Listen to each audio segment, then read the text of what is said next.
हिसाब से जो अमीर तरीन शख्स हैं, फोर्ब्स मैगजीन बताता है कि मुकेश अंबानी साहब हैं, 92 बिलियन डॉलर की वर्थ है, फिर अदानी ग्रुप है और बहुत हैं। इसके साथ साथ अगर पाकिस्तान में आप देखें तो अच्छा, दो चीजें बड़ी क्लियर है। जब अगर आप पाकिस्तान के बारे में इस तरह का डाटा ढूंढने की कोशिश करेंगे तो रिलायबल वेबसाइट से नहीं मिलता, और जबकि अगर आप इंटरनेशनली जब भारत से देखेंगे तो रिलायबल वेबसाइट, जैसे फोर्ब्स मैगजीन कह रहा है। पाकिस्तान के अगर आप देखेंगे तो इस जो छोटी-छोटी वेबसाइट्स हैं बनी हुई, वो इस तरह का डाटा शेयर करती हैं। कोई बड़े पैमाने पे डाटा शेयर नहीं किया जाता। इतनी मशहूर वेबसाइट्स नहीं होती, या इतना मशहूर वो जो एक अवेलेबल डाटा होता है वो हमें नहीं मिलता इस हवाले से। ये एक बड़ा चैलेंज है। क्योंकि आपके पास जो इन्फॉर्मेशन है वो कहाँ से आ रही है, that matters a lot. For example India और पाकिस्तान के स्टार्टअप्स की मैं बात देख रहा था कि अ, पिछले सुनने में आ रहा है कि पिछले जो 1 साल में 12 महीनों के अंदर इंडिया में 40 स्टार्टअप्स आए हैं, और जिनकी जो नेट वर्थ है वो I think around 39-40 billion dollar के 38.4 बिलियन डॉलर के करीब है। और जिसे हम एक वर्ड बोलते हैं यूनिकॉर्न्स जो हैं, वो किस तरह वो है वो इंडिया के अंदर आ रही हैं। आई थिंक यूनिकॉर्न उसको कहा जाता है startup which is worth more than a billion dollar. So ये किस तरह $1 बिलियन का स्टार्टअप आ जाता है। गो कि इंडिया की पॉपुलेशन बड़ी है, इंडिया मुल्क बड़ा है, इंडिया की नीड्स ज्यादा हैं, वो एक बड़ी आज भी एक अनटैप्ड इकोनॉमी है, वहां पे बड़ा पैसा जो चाहिए वहां पे लोग हेल्थ केयर में, सोशल कॉमर्स में, फार्मेसी में, इस जगहों पे बड़ा पैसा लगा रहे हैं। और बड़ी आप समझें कि सुनने में आ रहा है कि इंडिया 22 में तकरीबन 100 यूनिकॉर्न्स जो है वो ले लेगा, या यूनिकॉर्न्स वहां पे इतना पैसा जो है वो इन्वेस्ट कर रहेंगे।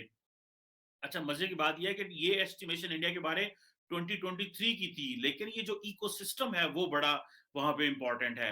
अभी फॉर एग्जांपल जब आप पाकिस्तान की हेडलाइंस देखते हैं, आज भी मैं देख रहा था, हमारी बड़ी प्रेस्टिजियस न्यूज़पेपर है डॉन, उसमें आ रहा था कि गवर्नमेंट ने जनाब पिछले 5 महीनों में 4.6 बिलियन डॉलर के फॉरेन लोन लिए हैं।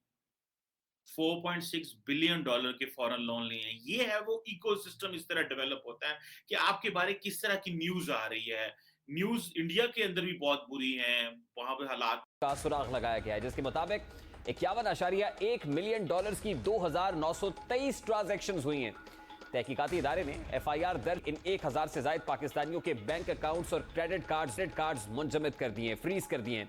अब FIA तहकीकात कर रही है कि क्रिप्टो करेंसी की खरीदारी कैसे हुई, क्या यह रकम काला धन थी, को ब्लैक मनी थी, अनडिक्लेयर्ड थी जिसे वाइट करने की कोशिश की गई है, क्या हवाला हुंडी के जरिए से ये रकम भेजी गई, या फिर बैंक जरा इस्तेमाल किए गए, को बैंकिंग ट्रांजेक्शन से इतनी बड़ी रकम का मुल्क से बाहर जाना स्टेट बैंक, FIA और दीगर तहकीकाती इदारों के किरदार पर यकीनन सवालिया निशान है। मगर सवाल तो यह भी है कि क्रिप्टो करेंसी में सरमायाकारी का दुरुस्त तरीका क्या है, किस जरिए से सरमायाकारी हो सकती है। पाकिस्तान आज तक क्रिप्टो के हवाले से कानून साजी करने में नाकाम क्यों रहा है। इन्हीं सवालात के बीच गुज़श्ता रोज सदर सियाए नासिर हयात मगू ने इंकशाफ किया है कि इस वक्त पाकिस्तानी शहरियों ने क्रिप्टो करेंसी में 20 अरब डॉलर्स की सरमायाकारी कर रखी है। इस हवाले से प्रेसिडेंट FPCCI क्या कहते हैं वो भी आपके सामने रखते हैं। $20 बिलियन क्रिप्टो करेंसी में है। जैसे आपने $1000 में लिया था वो 50,000 का हो गया, किसी ने 500 में लिया था, किसी ने 10,000 का लिया था, तो ये $20 बिलियन है। तो उसमें हमने पूरा दिया है एक रिसर्च के साथ के, और जो पाकिस्तानियों की एडोप्टेशन है कि मैं इस तरफ माइल हो रहा हूँ, 3rd नंबर में पाकिस्तानी दुनिया में है। तो हमारे पास $20 बिलियन अगर मौजूद है हमारे लोगों के पास। FIA की जानिब से एक बड़ी कार्रवाई की गई है और इस बड़ी कार्रवाई पर बात करेंगे। इस वक्त क्रिप्टो एक्सपर्ट वकार ज़का साहब ने हमें ज्वाइन किया है। अस्सलाम वालेकुम वकार ज़का साहब, बहुत बहुत शुक्रिया आपके वक्त के लिए। सबसे पहले तो ये फरमाइएगा कि FIA की जानिब से 1,000 से जायद बैंक अकाउंट्स को फ्रीज किया जाना, क्रेडिट कार्ड्स को फ्रीज किया जाना, क्या ये कुछ सस्पिशियस अकाउंट्स थे और ये सस्पिशियस एक्टिविटी हो रही थी जिस बिना पर FIA की जानिब से कार्रवाई की गई? जी, सबसे पहले तो ये कि हवाला हुंडी का काम कोई भी अगर कर रहा होगा क्रिप्टो करेंसी के थ्रू या किसी भी पेमेंट ट्रांसफर इंस्ट्रूमेंट के थ्रू, तो उसके खिलाफ कार्रवाई तो बनती है।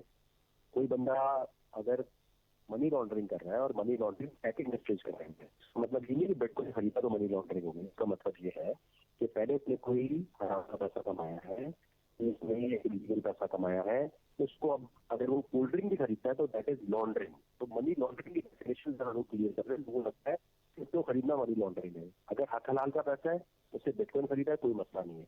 अगर आप इसके मनी एक्सचेंजर बने हुए पाकिस्तान पाकिस्तान में। ये जितने एक्सचेंज है, बाइनेंस, ओके, इनके ऊपर पर्सन टू पर्सन पे अगर आप डील कर रहे हैं तो ये एक इलीगल चीज है। नहीं, आपने लेकिन